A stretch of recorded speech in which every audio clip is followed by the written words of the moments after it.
Welcome back to The Shed. Tonight I want to take a look at the 2011 Hugo and Nebula award-winning novel by the Welsh-Canadian author Jo Walton in her fantasy novel Among Others.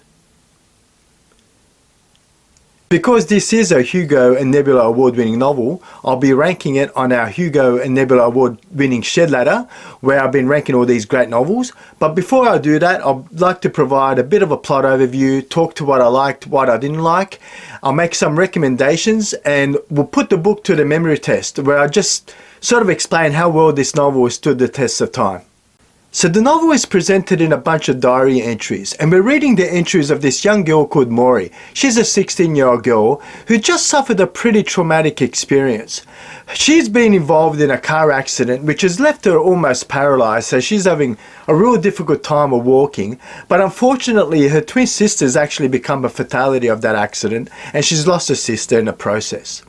Now it appears that her mother is somehow involved, and Maury is fearing her mother, and we're not quite sure why, but it appears that she's evil somehow, and Maury's on the run, only to be taken in by her paternal family. So she's got an estranged father. He hasn't had much to do with her upbringing.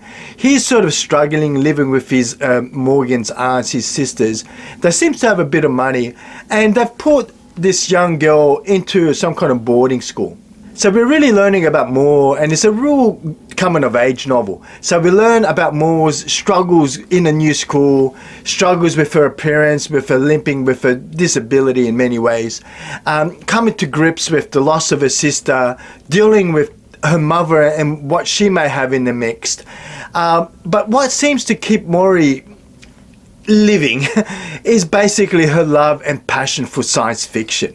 And this is really a love letter in many ways to vintage science fiction. So the novel takes place around the year 1980, and Maury just continuously reading wonderful science fiction, and every single one of her diary entries ends with what she's currently reading, and she mixes her science fiction into pretty much every part of her life, which I just thought was fantastic. So she's reading things like Le Guin, like Zelazny, Heinlein, Paul Anderson, Robert Silverberg, you name it. It's referenced in this novel, which I absolutely loved.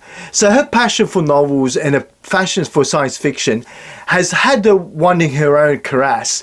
And if you're wondering what a karass is, follow the link below, where you'll see a link to Cat's Cradle by Kurt Vonnegut, who sort of came up with the term karass. But she's wanting to find a place where she belongs. So she does a bit of spell wheeling and finds herself in a karass in the form of a book club. So she joins this science fiction fan book club, and it happens every Tuesday night, and it just talks to her meeting up with this group of people and just exploring all aspects of science fiction, which I thought was really cool.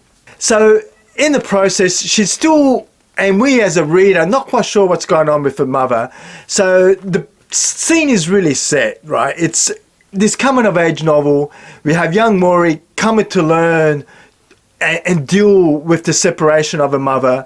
There's all talk of fairies and wonderful magical fairies, and what exactly are these fairies? What exactly is Maury's mother up to? Is she this evil person that the book sort of makes itself believe? Or is there some other explanation? And really a wonderful coming-of-age novel as she finds a boyfriend, deals with the separation from her sister, and tries to reconcile a relationship of sorts with her father and her aunts, right? So it's a really great coming-of-age novel. So what did I like? Look, for me, this really was a love letter to vintage science fiction. And as a young kid growing up, I sort of can relate to young Maury in the novel, where books were my solace. I found peace and I found joy in books, as I do today. It's been a passion of mine pretty much ever since I can remember reading, this wonderful hobby of reading science fiction. And it was just wonderful to have a soulmate almost in young Maury and share the passion that she had for science fiction, and some of these great novels that she brings up in the book club and she brings up as she's writing a journal that I'm intimately aware of and just love the genre just as much as she did.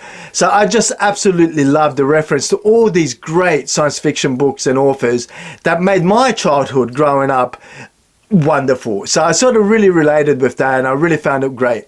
I also like the idea, you know, of finding your karas, right? Finding that group of people that just get you, that you don't have, you can be yourself, ultimately yourself, and you can gel with. It's so wonderful when you can actually find that. And it was really nice reading Maurie's journey and how she found her karas, and a bunch of people that just understood her and shared her passion for this wonderful science fiction. So the other thing I really enjoyed is that coming of age novel, right? It's seeing this young girl, and in many ways, I was reading online that Jo Walton said that this was not autobiographical, but she took a lot of her life, and she said she spun some kind of myth around a lot of what happened in her own life. And it was really wonderful coming of age novel where she had to learn to deal with the injuries and, you know, feel alienated in a new school. And I just really enjoyed that. I really enjoyed Rite of Passage when we covered it in the past. And those coming of age novels, when they're done nice, I think for me, just take me back. It takes me back to that 16-year-old boy. For me, it was more like 10 or 11 when I fell in love with science fiction. But it takes me back there, right? Hiding under the bed, grabbing Asimov and reading it there while some garbage was happening inside the house. I'd find solace in these great, wonderful science fiction novels. And I really enjoyed that aspect of it, that coming of age. It took me right back to me being a 10, 11-year-old kid. So look, that sounds like great review, right? But what didn't I like? Look, it's supposed to be a fantasy novel, right? And there is talk of fairies, and through the novel, you're just wondering, is this real? Are fairies real there? And it sort of does become clear. But I'd have to say that if you're coming into this as a fantasy reader, there's not a whole lot of fantasy there that I think will really appeal to fantasy readers, right? So I think this novel is really targeting that science fiction market, putting a bit of a fantasy flavor into it. But even as a science fiction novel, I'm not quite sure if it stands up as a science fiction novel for its own right. Because I think if you were not familiar with a lot of these science fiction novels that are brought up in the book, if you haven't read them, you'd be lost. Honestly, I think you wouldn't quite get the appreciation for it. So I'm sort of puzzled. I'm not quite sure, which I guess takes me straight to my recommendations. So it's not that I didn't like the fantasy themes in the novel. And I can't say there were science fiction themes in the novel. And for me, that makes it really difficult when we're trying to judge a book on its fantasy themes or science fiction themes. And it's not one or the other, but it's just a wonderful read altogether, which comes to right into my recommendations. So who could I recommend this novel to? Look, in the past, I've recommended these novels that I absolutely love for first-time science fiction readers, right? But I can't say I can recommend this novel, apart from maybe being a good reference of some really great books that you ought to read if you want to go on this journey, right? So I almost see it as like a bit of a reference of some really great books, and have a read of all of these because you're going to love every single one of them. But I can't say it's a good science fiction novel if this was your first, because you'd just be lost, like I mentioned earlier. You just wouldn't know half of these names, what they are. Who is this Robert Silverberg? Who's this Heinlein? What's a Karas? So all these things would just go right over your head, and I don't think you would truly appreciate it for what it is. So I can't recommend it to new science fiction readers, nor can I recommend it to fantasy readers, because there's just not a lot of fantasy in this novel. But I can 100% unequivocally recommend it to all vintage science fiction fans. It really is a love letter to vintage science fiction. And I think if you read it, and if you've read a lot of these books, like I know a lot of you have, and you haven't read among others, I'd say have a read.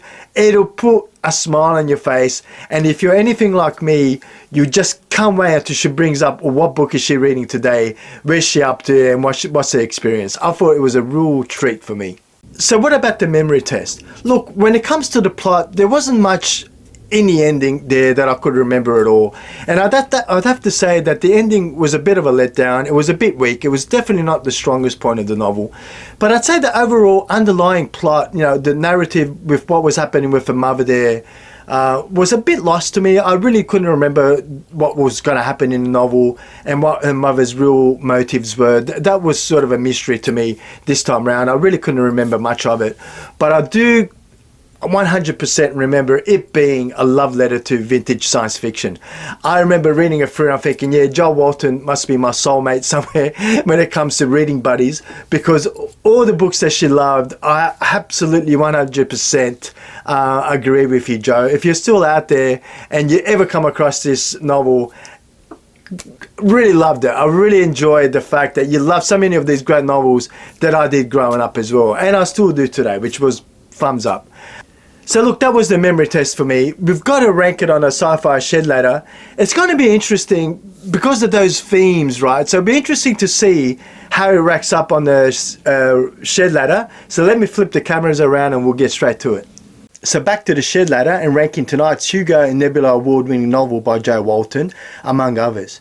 Now, just as a quick recap, we've got an A, B and a C side from ascending to descending order. And some of the criteria I've used to date to rank these novels are things like how strong is the science fiction or fantasy theme? Is there something new, fresh that we haven't seen before? It makes you really think, right? How strong are the characters? Do they go through some interesting journey? Do they reveal something about a humanity that's both fresh and captivating or unique? I look at things like the memory test. How well have these novels stood the test of time? Some of them I haven't read for like 30 years, so I would like to put them to the test just to see how memorable these novels have been and my overall enjoyment based on the writing and everything else. So it's rather interesting, but I think we're going to start with Rite of Passage, because that was also a very good, very wonderful coming-of-age novel with that young Mia, who was this fiery, 13, 14-year-old, really fiery, feisty, short little girl who fought well above her weight range, right? Which I really enjoyed. And this is sort of similar, so I wanted to sort of start there. But I've got to say, I'm going to start and not deliberate too much today because I've had a good, long, hard think about this one. But I'm going to say, among others, is going to sit just below Rite of Passage. Now, I'll explain why. The reason for that is Rite of Passage is a novel I could recommend to a new science fiction reader. I think in and on itself, it has some really interesting themes about life on this starship, some really interesting concepts about these spaces and these colonists and what life would look like, some really interesting thoughts around population control and what that ultimately would look like. So there was a lot of science fiction themes in that novel, apart from that coming of age novel, which I thought was just fantastic. And Flowers for Algernon, I mentioned it many times on this channel now, it's just an absolutely classic of literature. It's just that science fiction theme that sort of lets it down a little because it's not really that strong. But the writing and the characters are just absolutely wonderful in that novel, so I couldn't put among others above those. Like I mentioned in my review, among others is really that love letter to science fiction. But in itself, it has no science fiction themes at all. It's labeled a fantasy novel, but the fantasy is very weak, right? It's not really a fantasy novel. There's not a whole lot of magic. I mean, there's talk of magic. And she's done it actually really interestingly as Jo Walton, because magic, she sort of says, is very deniable, right? It's never black and white. You can never easily prove or disprove magic, is what she says in the book. And it's always up to deniability, which I sort of enjoyed, right? But it also makes it for a sort of rather weak fantasy novel in that sense.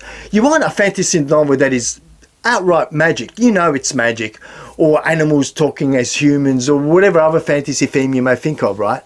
So that magical quality was wonderfully done, but as a concept, it's not really a fantasy novel, nor is it very much a science fiction novel. But yes, it is a fantasy novel, right? But the theme, I'm trying to say how strong is that theme. And I just couldn't rank it above Rite of Passage. And the Uplift War and the Deepness in the Sky, I definitely got stronger, way stronger science fiction elements. But I got to give it to Jo Walton, because that love letter, for me, if I was a good writer, is exactly what I'd be saying about those wonderful books that most of us on this channel who have followed the shed ladder for some time, I'm sure feel the same. So hey, that's where it sits today. Have you read it? Where would you rank it? Did you see what I saw in the novel? Have you read a lot of science fiction? Have you read all the novels that she mentions in the book? I think there was only a couple that I actually haven't, which I put on my short list TBR to follow up, because I do definitely want to get on top of those as well. Hey, thank you for spending some time with me in the shed. And as always, I'll see you next time in the shed.